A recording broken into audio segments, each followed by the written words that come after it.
Joe Rogan is someone who's always inside of the conversation, whether we're talking about politics, whether we're talking about Epstein files, the dirty side of Hollywood. He is there having interviews with people and making his voice heard on the scene. In the past, he was a pretty avid Trump supporter, and he's flip-flopped back and forth as time has gone on, and he prides himself in being someone that's able to take a stance and then change his mind and move to a different stance. Well, lately, he had an invite and visited the White House and was there with President Trump, and a lot of the community has their nose up in the air about him being there. They're saying that he's compromised and actually they're supporting the Republican Trump side of things. Now, this is not meant to be a political video, but I want to go in and see what your opinions are regarding Rogan visiting the White House. Does this mean that he sways one way or the other as far as politics go? And can he be a reliable source for all of the topics that we discuss here? Because as I mentioned, he's been in many discussions exposing people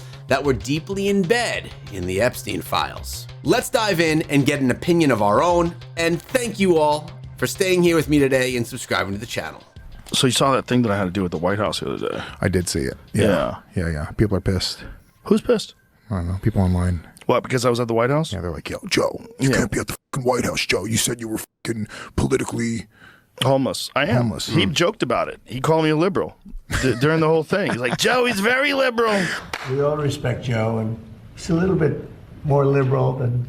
that's okay. Alright, so as you may know already, Joe Rogan made a surprise appearance in the Oval Office last Saturday, where we all saw him peeking over Trump's chair as Trump signed an executive order to loosen restrictions on Ibogaine, which is, of course, a psychedelic that's been shown to help people with serious mental illness, which in and of itself is a pretty great thing. I mean, it's awesome that there's now steps being taken towards researching the medical benefits of psychedelics and whatnot, but what's really rubbing people the wrong way here is that Rogan seemingly doesn't realize or doesn't care that this whole thing is really a bigger favor for Trump more than anything else. Now, do we think that Joe Rogan being at the White House and supporting this whole movement for this psychedelic is leading people, the community, followers, to believe that he's there supporting Trump? Or is he there supporting the cause of why that whole event was going on in the first place? I mean, Trump essentially signed a piece of paper to recommend that they start to look into this Ibogaine stuff, and in return, he got the largest media personality in the world to literally back him on live TV. So Trump yet again played Rogan like a fiddle, and Rogan seems to be fine with it. I mean, for a guy that claims to be politically homeless, he seems to really love to tell everybody that he texts Donald Trump every night, and he really seems to be loving that he's in their friend group. You're just being manipulated, and you're being manipulated by these two teams, and you have to pick a team. You have to decide which team you on. I hate that. So regarding the picking of the teams, I actually don't believe in that. I don't believe in the Democrat versus Republican. I hate when Democrats and Republicans go after one another fighting about their beliefs. I think that we need to vote for, believe in, and put our trust in people that we believe in, people that we trust, that have values that we trust. Now, of course, that does sometimes lean you in one direction or the other, but I don't think anyone should be so hard set in a stance that it doesn't matter who's in that position representing. So I actually like the fact that Joe Rogan is able to switch his stance on things based off of different discussions, different topics, and different beliefs. I'm politically homeless. I've always been I've been politically homeless for a long time. Neither one of them make any sense to me. We need like a logical centrist government that like just says, look, there's a lot of things that we should do to make this country a better place. So yet again, Rogan's just proving himself to be quite possibly the most useful idiot of all time. And Joe seems to be just fine with that, which is insane. I mean, during a time where Trump's approval rating is at a record-breaking low, Joe still went to the White House and loaned his credibility to Donald Trump. And the funniest part about that is that Trump probably would have signed anything Rogan wanted him to in order to get Rogan to stand there and back him up on national television. Because it seemed like Donald Trump was literally learning about the benefits of Ibogaine while signing the executive order. So the question is, did the president bring Rogan in just to have those pictures and that media of him being with him there in the White House? so that Rogan and Trump could be there together, so it would be giving this facade that Trump has Joe Rogan's support, no matter what it was that he was signing. And as we're about to see, it does seem that Trump didn't know much about what he was signing in the first place. Ibogaine. Remember the name. Is that pronounced relatively properly, would you say? Yes. I don't want to get it wrong. Can I have some, please? I'll take some. I'll take whatever it takes. But again, regardless of how clueless Donald Trump is to this whole thing, it is still a great thing that Trump signed this executive order. I mean, no one's really pushing back against that. But in all honesty, guys, how fast do we really believe Ibogaine's going to be readily available for the people who actually need it? Like, Trump will most likely be out of office before this stuff even hits the shelves. So Probably. in reality, this was just a layup for Donald Trump. Like, all he had to do was wave the magic wand, and Mr. Podcast himself immediately went back on his side, which absolutely backs Rogan into a very small corner now, because he's just not going to criticize the guy anymore. And honestly, he probably feels like he owes it up to Trump and is going to support everything he does now, even though Joe claims that he's neutral. I don't know that Joe will actually now just jump on board of everything that Trump has to say. I still do believe that he has an opinion of his own and that he's going to stand true to what he truly believes. That's my thought. I mean, do you agree with that? Seeing and knowing everything that you know about Joe Rogan. That's going to be devastating for Rogan and the ratings on his show, because this is obviously a time where pretty much everyone's turning on Trump and rightfully criticizing him for everything he's done in office so far. Even Tucker Carlson apologized for endorsing Trump the other day. You and I and everyone else who supported him, you wrote speeches for him, I campaigned for him. I mean, we're implicated in this for sure. Yes. It's not enough to say, well, I changed my mind, or like, oh, this is bad, I'm out. It's like, in very small ways, but in real ways, you and me and millions of people like us are the reason this is happening right now. Yes. So I do think it's like a moment to wrestle with our own consciences.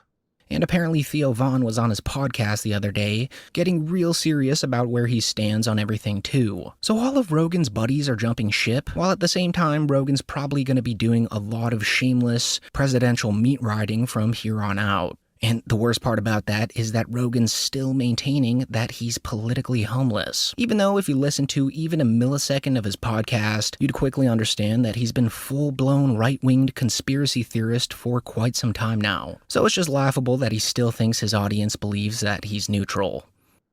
Yeah. You've been watching me for 15 years on podcasts. I'm now listen, 44 I'm years Captain old. Flip Flop. I'm Captain Flip Flop. I just don't think you should be married to your ideas. I think the real problem is once you say something and then you have to defend it, and then once you find out that it's wrong, you fucking panic, and then you double down, and then you try to defend it in some weird circular logic way. And you'll get there. You'll probably, if you're smart enough guys, will just figure out a way to ask backwards their logic. But every once in a while, it's so nice to go, oh, dude, I was completely wrong about that.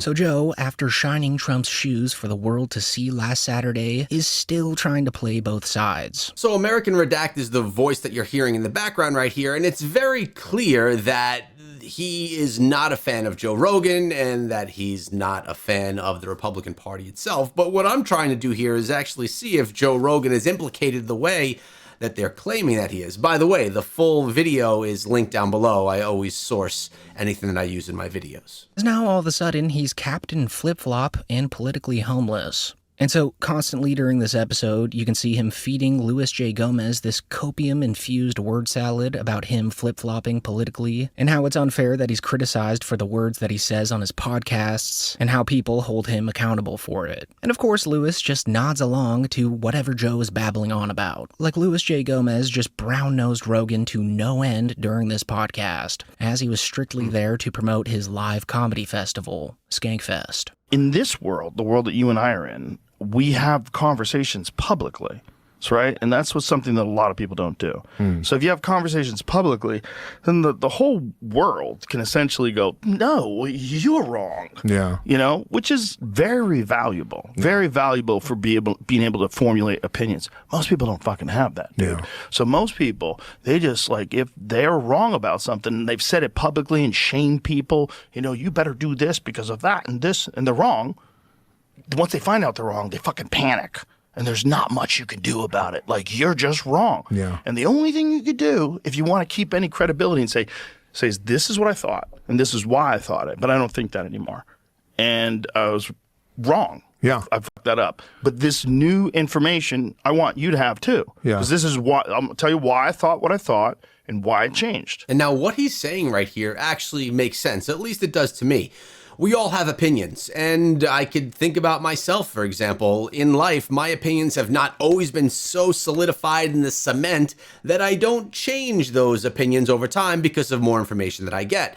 And I think a well-rounded person would do something like admit if your opinion has changed, and as Joe Rogan is saying, share the information why your opinion changed, and don't just try to be so hard-nosed that you don't change, you don't let anyone know that your opinion has changed because you have to have such a strong stance on your beliefs.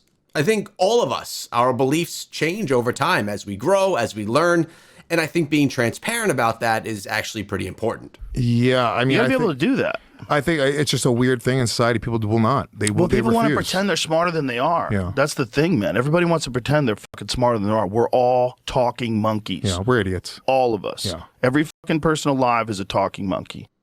So yeah, it just seems super convenient for Joe that he gets to throw his hands up and claim innocence by making the excuse that he's just a talking Bondo ape. I mean, it's great that he used his connection with Trump as an opportunity to increase research on using psychedelics medically and everything, but it's almost like he's playing dumb to the fact that by going to the White House and standing behind the guy, he's indicating to the entire world that he indeed supports Trump, even though he claims he doesn't. So during a time where US soldiers are losing their lives in a pointless war to protect Israel, Joe Rogan is making him out to be this great guy that genuinely cares about US citizens. Now, to me, that sometimes comes across as a stretch because Joe Rogan's not saying that. He just happens to be there at this signing with President Trump, which could definitely lead people to believe that he's a supporter of him, whether he is or not. But I don't think that was actually what was being said here. Maybe that's what's being implied, but it's not what's being said. Even though this Ibogaine stuff will probably be stalled for years before being made available for whoever needs it. But anyways, just in case you thought Rogan couldn't expose himself more, he of course does. Because when he was talking about all this backlash he's receiving now, he really starts to pretend that he's actually unfazed by it all, saying that he doesn't blame his critics for calling him out for going to the White House, which is just so rich coming from the guy who's so sensitive towards criticism that he brags about never reading anything ever said about him online. Because it's just not for you, man. And that's okay. Yeah, that's okay. Like, spending all your time dwelling on things that aren't for you is so crazy. It's a crazy thing. It's such a wasted time. It's internet culture. That's what it is. Like, the internet and social media became a thing where we gave everyone a voice. Everyone has to have an opinion. Yep. Nobody wants to admit they're wrong. Right? And they have to have a hot take. Everything that happens within minutes. Yep. Not even a moment to let me reflect. Let me just do a little bit of research. Let me just look up a couple facts. They just jump into whatever their opinion is. If you don't want people to have their opinions on you, don't go to the White House. That's a great point. You know, like, I don't fault them for getting, whatever hot take, getting mad at me for whatever reason. Go ahead. Yeah. That's your thing. You're allowed to. You're supposed to. Then to take it a step further, he goes on to tell Louis J. Gomez that he also doesn't care about other comedians who talk smack about him on podcasts, which might be the funniest thing he's ever said into a microphone. Now, it's got to be difficult as an online personality. Everyone watching, even you guys watching me, have and form an opinion. And it could be difficult as someone that's online to see all of these opinions, especially the ones that are not in support of you, and to not take an emotional hit on that. So as someone that's been online for the past 10 years, you try to not focus on the bad, maybe even try and convert over the bad to positive and focus in on the good. Joe Rogan's saying that he doesn't even look at these things, and I'll be honest, it's very hard to completely lock these out and not look at them at all when it's being said about you. We all saw how tilted Rogan got about his haters with Bert Kreischer last year, and how angrily he spoke about Mark Maron on several different podcast episodes, where, if you don't remember by now, he ironically called Mark and all his haters mentally ill. Like, if you're a comic, too, you're supposed to shit on people if you think they're doing something stupid. Yeah. Do you get offended when bother comics shit on you? No. Never. No, I mean, I'm in this weird zeitgeist thing. I don't get offended. Yeah. Some of them I think it's lame because I think I know them, like I'm friends with them. Right. And they're like using me to get clout. Like Yeah. if you really had a problem with me, you could just text me. Yeah. You know, if you really felt like I was an anti-vaxxer and I was endangering people's lives, fucking text me, bro. Yeah. You know me. Yeah. It's weird. It's weird when people do that. And maybe they feel like an obligation, even though they know you, to speak publicly. There's a lot of people that feel like they have to use their voice. Yeah. Like when something is wrong, they have to come out and say it, which It's also boredom. I understand the inclination. And that people will tell you that you need to use your voice. And if you feel like you need to use your voice, okay. But what I'm saying is there's far too many people out there dwelling on things they do not like versus things they like. And this life is fucking short. Mm-hmm. I am 58 years old. I'm almost 59. That's dead. That's old as fuck. You got 20 years, best case scenario. Right, if everything goes great. And what are those 20 years like? I mean, I'm holding it together thanks to Ways to Well. And the most anxiety-ridden, up, mentally ill people I know are these lazy slobs that are online all day complaining about people. Yes. Especially comics. I know so many comics that just spend a giant chunk of their day shitting on other comics, and they're all fat and lazy. And what is that? Well, it's because they're not healthy. They're not mentally healthy, physically healthy.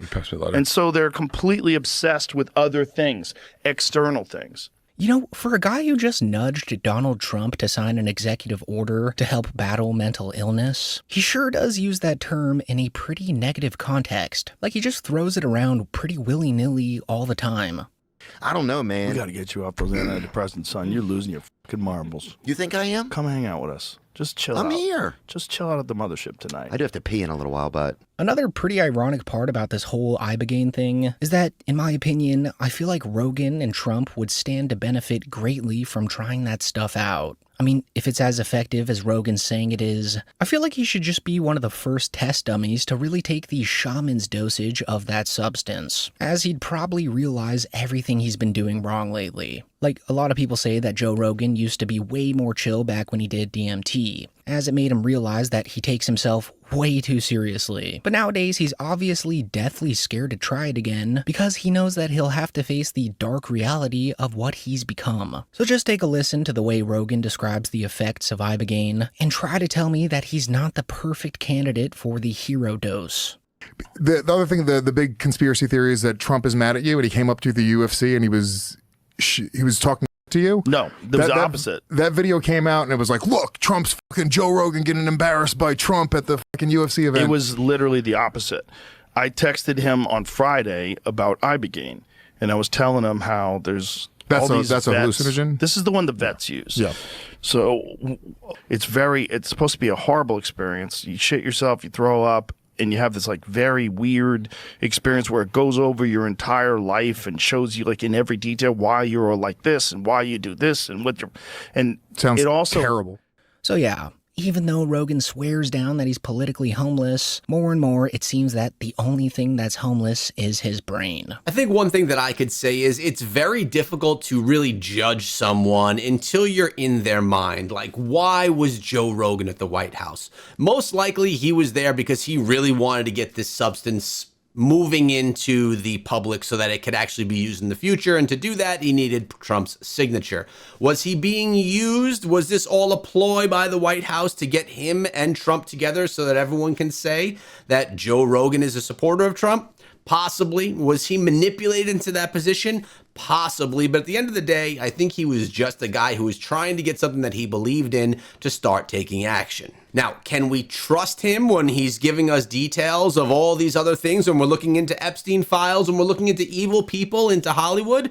I think that we could trust him for an honest opinion and how he truly feels at the time. Yes. What do you think? And if you want to dive into something that's even deeper, that's going to give you more details on some of the dirty Hollywood stuff, this video has you covered. I'll see you guys over there.